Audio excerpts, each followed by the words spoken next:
Hello అండి, రోజు వీడియోలో గోంగూర మీల్ మేకర్ కర్రీ ఎలా తయారు చేసుకోవాలో చూద్దాము. నాన్ వెజ్ తినని వాళ్ళకి కూర అయితే చాలా బాగుంటుందండి. మనం గోంగూరలో చికెన్ మటన్ వేసుకొని వండుకుంటాం కదా, టేస్ట్ అయితే సేమ్ అలానే ఉంటుందండి. ముందుగా నేను ఈ కర్రీ కోసం ఒక కప్పు మీల్ మేకర్ తీసుకున్నాను. ఈ మీల్ మేకర్లో మనకి 2 రకాల సైజులు ఉంటాయండి. చిన్న మీల్ మేకర్ అయితే ఈ కర్రీకి బాగుంటుంది. ఇప్పుడు ఇందులోకి హాట్ వాటర్ పోసుకొని 10 నిమిషాల పాటు నానబెట్టుకోవాలి. ఎక్కువ టైం పట్టదండి, ఎమ్మటే నానిపోతాయి. ఇవి నానే లోపల మనం గోంగూరని ఉడికించుకోవాలి. నేను 2 మీడియం సైజ్ కట్టలు గోంగూర తీసుకున్నానండి. పెద్ద కట్ట అయితే ఒకటి సరిపోతుంది. గోంగూరని శుభ్రంగా వాష్ చేసుకొని తీసుకోవాలి. తర్వాత ఒక గిన్నెలోకి 4-5 పచ్చిమిరపకాయలు కట్ చేసుకొని వేసుకోవాలి. తర్వాత మనం ముందుగా కడిగి పెట్టుకున్న గోంగూర వేసుకోవాలండి. ఇప్పుడు ఇందులోకి గోంగూర ఉడకడానికి సరిపడినన్ని నీళ్ళు పోసుకోవాలి.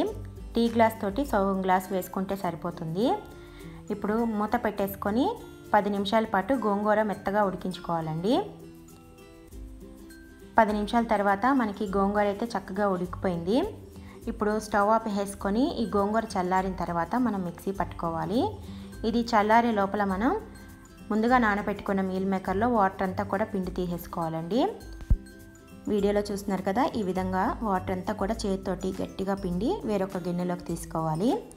వాటర్ అనేది లేకుండా గట్టిగా పిండి తీసుకోవాలండి.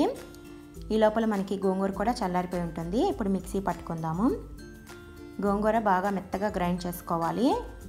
ఈ విధంగా మెత్తగా గ్రైండ్ చేసుకొని పక్కకు పెట్టుకొని ఇప్పుడు మనం కర్రీని ప్రిపేర్ చేసుకుందాము. ముందుగా స్టవ్ ఆన్ చేసి కళాయి పెట్టుకొని అందులోకి 5-6 టేబుల్ స్పూన్ల ఆయిల్ వేసుకోవాలి.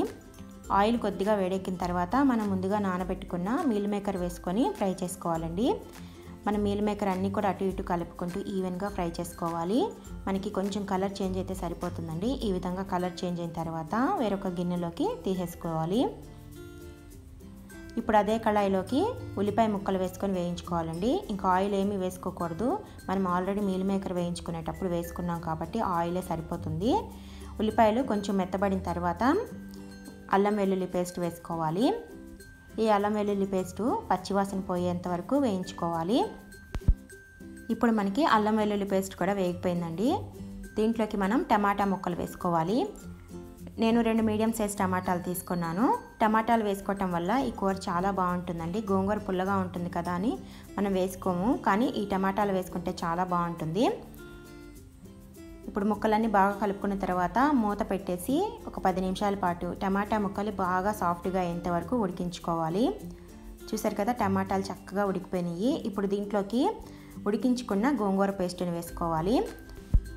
ఇప్పుడు ఒకసారి గోంగూర టమాటా ముక్కలు అన్నీ బాగా కలుపుకోవాలండి. ఈ విధంగా కలుపుకున్న తర్వాత ఇందులోకి 1/2 టేబుల్ స్పూన్ పసుపు, 1 టేబుల్ స్పూన్ కారం వేసుకుంటున్నాను. కారం చూసి వేసుకోవాలి. మనం ఆల్రెడీ గోంగూర ఉడికించుకునేటప్పుడు పచ్చిమిరపకాయలు వేసుకున్నాం కాబట్టి. రుచికి సరిపడినంత ఉప్పు, 1/2 టేబుల్ స్పూన్ ధనియాల పొడి, 1/2 టేబుల్ స్పూన్ జీలకర్ర పొడి వేసుకొని ఈ మసాలాలన్నీ కూడా గోంగూరలో బాగా కలిసేలాగా కలుపుకోవాలండి.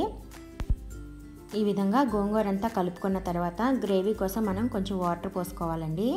నేను 1 గ్లాస్ వాటర్ పోసుకుంటున్నాను. మనకి ఎంత గ్రేవీ కన్సిస్టెన్సీ కావాలో దాన్ని బట్టి నీళ్ళు పోసుకోవాలి. ఇప్పుడు ఒకసారి బాగా కలుపుకొని ఉప్పు కూడా ఒకసారి చెక్ చేసుకోవాలండి. వాటర్ కూడా నాకు కరెక్ట్గా సరిపోయినాయి. ఇప్పుడు ఇందులోకి మనం ముందుగా వేయించుకున్న మీల్ మేకర్ వేసుకొని కలుపుకోవాలి. ఒకసారి ఈ విధంగా బాగా కలుపుకొని లాస్ట్లో మనం కొంచెం గరం మసాలా పౌడర్ వేసుకోవాలండి. 1/2 table spoon garam masala powder వేసుకొని బాగా కలిపి మూత పెట్టేసుకొని ఆయిల్ సపరేట్ అయ్యేంత వరకు ఉడికించుకోవాలి. ఇప్పుడైతే మూత పెట్టేసుకుందాము. 10 నిమిషాల తర్వాత మనకి కూర చక్కగా ఉడికిపోయిందండి. నాకు గ్రేవీ కన్సిస్టెన్సీ కూడా కరెక్ట్గా సరిపోయింది. ఇంకా లాస్ట్లో మనం కొత్తిమీర వేసుకొని స్టవ్ ఆఫ్ వేసుకొని ఒకసారి బాగా కలుపుకుంటే గోంగూర మీల్ మేకర్ కర్రీ అయితే రెడీ అయిపోతుందండి. నాన్ వెజ్ తినని వాళ్ళకి కూర చాలా బాగుంటుందండి. ఈ కూరని మనం రైస్లోకి తినచ్చు, వెజ్ బిర్యానీలోకి, పుల్కా, రోటీ, జొన్న రొట్టెలోకి అయితే చాలా బాగుంటుందండి ఈ కూర. చూసారు కదండి ఈ గోంగూర మీల్ మేకర్ రెసిపీ. మీరు కూడా ఒకసారి ట్రై చేసి చూడండి, చాలా బాగా నచ్చుతుంది మీ అందరికీ కూడా. మరి ఈ వీడియో నచ్చితే లైక్ చేసి మరిన్ని మంచి రెసిపీస్ కోసం మా ఛానల్ని సబ్స్క్రైబ్ చేసుకోవటం మర్చిపోమాకండి.